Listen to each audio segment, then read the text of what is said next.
Assalamu alaikum wa rahmatullahi wa barakatuh. Ya family, what's good? Hamza from Hamza's Hijrah. Welcome back.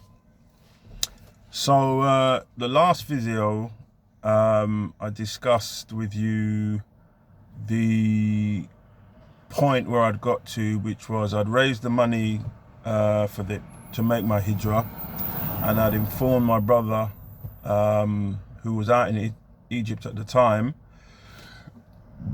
that, bro, I'm on my way.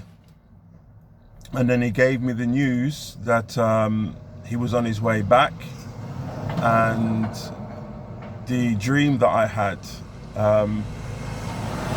if you haven't seen that video, go back one video and it will explain everything. So I was at the point where I had the money. I'd made my mind up that I was going to Egypt. I'd informed my brother firstly, and now I'm about to put things into place to get things on and popping.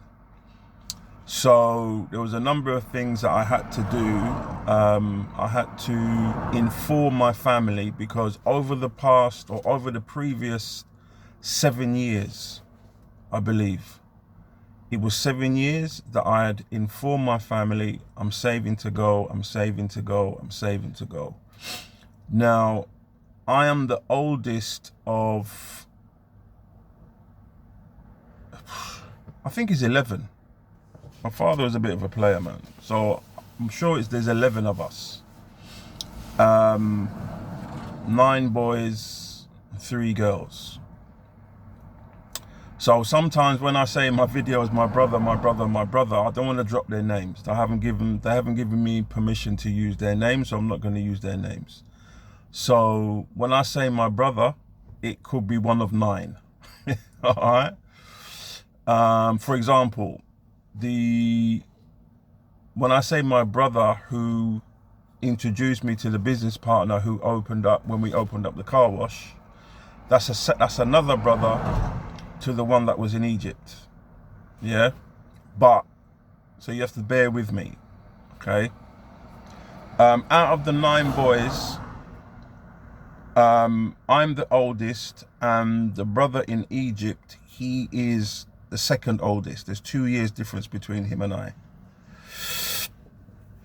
So anyway, so I'm at the stage now where I've got the money to go, and now I've got to inform my family. So went to my dad. No, the past 7 years, everybody knew about it, because at the time when I was married, it was a joint plan. So basically, me and my wife split up. I moved into the bedsit, and obviously my after a certain amount of time, my business partner said to me, look, we've got the money, just do your thing, bro. So that was the epiphany moment. I said, no, I need to get on track. So, but up until that point, I don't know whether people or my family had thought to themselves, well, now him and his wife are split up now, he's going to be cool. This idea of him leaving the country and this, that, and the other, it's no longer, is a fad. Yeah. So anyway, told my father, I said, look, Dad, I've got the money, I'm going, I'm out. Yeah. So his reaction was calm. My dad's cool, man. So it was like, okay, but you sure you know what you're doing, this, that, and the other. My mum told her, yeah. Obviously, the brothers that were closest to me, I told them as well. My 4th down the line, that brother there, he and I were very, very close. So he was like, I could see in his eyes that he was taking it kind of bad, but he understood. He understood. You know what I'm saying? You know, he would offer me advice, but it was reluctant advice. And it wasn't because he thought it bad for me. It was because deep down he didn't want me to go. And I would miss him too. But this is my deen we're talking about. So now my children, Okay. My oldest son, I told him he was cool. Yeah. Now my eldest daughter were very, very close. We were very, very close. And I think she was, 13 or 14 at the time. And she took it bad. She took it bad. Like, you know, why do you have to go? Why can't you stay here? Because with my eldest daughter, she lived in the north of England and I was in London. And since she was born, the relationship between my oldest daughter and myself was very, very close, very, very tight, even though her mother and I weren't together. Like, I would see her when I could. And during that first 14 years, it was quite traumatic because I would have to travel up to, well, I lived in Manchester for a number of years. Things didn't go well for me concerning the mothers of my children at the time, because I had 4 children by the time I was 18. And, you know, being young and foolish and all that kind of stuff, hands up, you know, I was out there doing my thing. But the relationship with my children, I made sure, even at a young age, I made sure they knew me, they saw me, I was around them. It's just that pertaining to this, I had 4 children between 2 mothers. So it's not 4 children and 4 different women. Now these 2 mothers, I had a relationship with them in total for 17 years. Yeah. But that's another story. If it comes up poignant in the discussion of me making Hijrah, I will go into more detail about that, because it's something that I'm not ashamed of. Like, you know, people say, well, why are you putting your business out there and all that kind of stuff? I don't care, people. Like, this is my life. Yeah. And if I can divulge what happened in my life, and it can be used as a tool for, I won't say inspiration, but like, you know, there might be some things familiar that happened in my life that happened in your life and you can relate to. So I don't care about telling my personal business. The only thing I'm not trying to do is drop names of the people that are involved, because I've had their permission, so I won't do it. So anyway, the relationship between myself and my daughter was quite tight. The relationship between me and her mother at times were good, at times were bad. And my oldest daughter was privy to all that. But that didn't stop us building a solid, tight relationship. So when I said to her, listen, baby, I'm out, I'm gone. You know, she took it bad. You know, the words of you're abandoning us, meaning her and her brothers and sisters, kind of hurt me. But I explained to her, baby, this is not about you. This is not about me wanting to be away from you or any of my children or any of their mothers, because I still had the greatest respect for their mothers, the mothers of my 4 children at the time, because they gave me children. You know, it might have turned sour and all that kind of stuff, but the respect was always there. Like, they were good mothers. They never abused the children or anything like that. It's just that we had our disagreements. So anyway, that was my eldest daughter. My daughter below my eldest daughter, our relationship was cool, but it wasn't as deep or as tight as my oldest daughter. So, you know, like my eldest son, they took it on the chin. Okay, Dad, you know, you're leaving. I hope everything works out okay. Now, at the time, I had my youngest daughter. Yeah. So, I'm basically going on a road trip to everybody and announcing, listen, by the end of the month, or by the end, I think it's by the end of the month, because I think by then I'd bought my ticket. So I was letting everybody know what day I was flying out. So I had travelled to Manchester to see my eldest daughter, to tell her face to face, spend some time with her and say, look baby, this is the last weekend I'm going to be coming up because I'm flying out on so and so date. So anyway, before I'd left London to go to Manchester, I called my daughter. And I remember saying to you in the last video that she was 2. I might have got the age wrong actually. Because I remember before I left London calling her. And I'm saying to her, hey baby, how you doing? This, that and the other. Dad is leaving. Yeah, Dad is leaving, he's going to Egypt. And she was a baby. I know she was young, but she could understand what I was saying. To the point where she went back and repeated what I had said to her mother, who was the wife at the time that we had planned for 7 years before we split up, that we're going to leave the country. So I'm at my eldest daughter's home with her mother. We're chilling out in the garden, talking about what I'm going to do and this, that and the other. The phone rang. So I picked up the phone.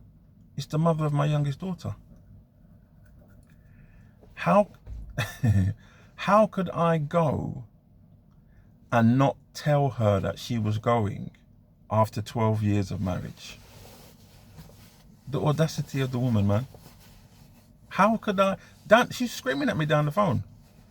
Didn't the past 12 years mean nothing to you? How could I go and not tell her I was going? So I was like, excuse me? You must have forgotten the past 12 years, of which 7 of those years we had planned to leave the country, and you dropped out at the last minute when I was on my face. Yeah, I can't say when I was on my ground. I can't even say when I was at my lowest. I was below low. As a man, I couldn't provide for my family. The plan was up in the air, and to put the nail in the coffin, you turned around and told me you're bailing. So what in the name of the Creator and all that he created has it got to do with you when and how I'm going? So that's how that conversation went. Very, very short conversation. Because obviously after I asked her that, crickets. No reaction. So anyway, told the family. Yeah. And for some people it went down like a lead weight. Not because of envy or anything like that. It's just that now looking back at it, being the eldest, if there was any issues, my phone would ring.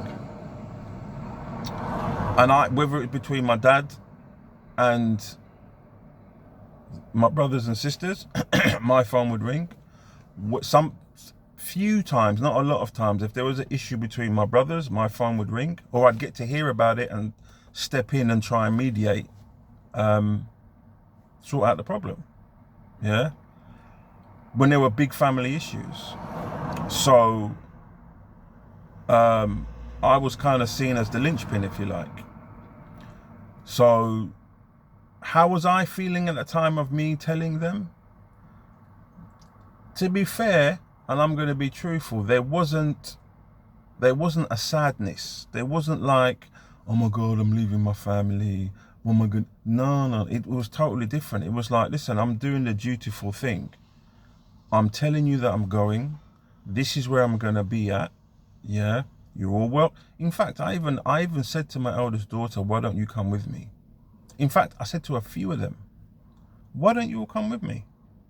I even said to the mothers of my children, don't forget I had 4 children. Well, I had 5 children, but the two mothers that had my eldest children,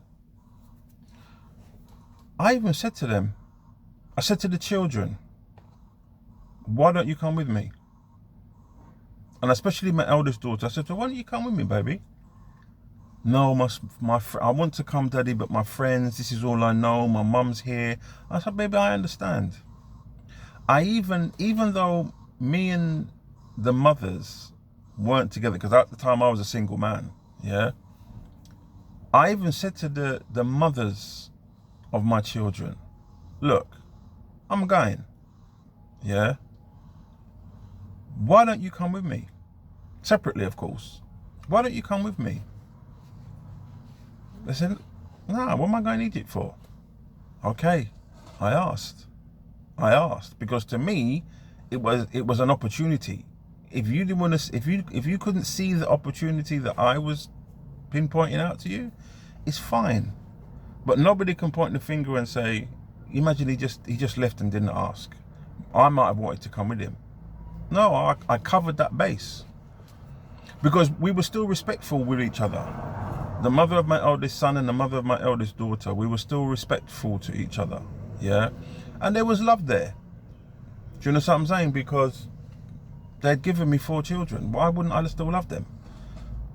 Like, they were good mothers. Like, it was the utmost respect. So why wouldn't I? So anyway, I put it out there and they said no. So at that point, my family knew. So in the next video, if you have any questions concerning that, please let me know in the comments, man. How to deal with family and all that kind of stuff. Let me know. Because there might have been points that I've missed, and there's questions that you might put to me that will re-jog things that have happened, and I can explain.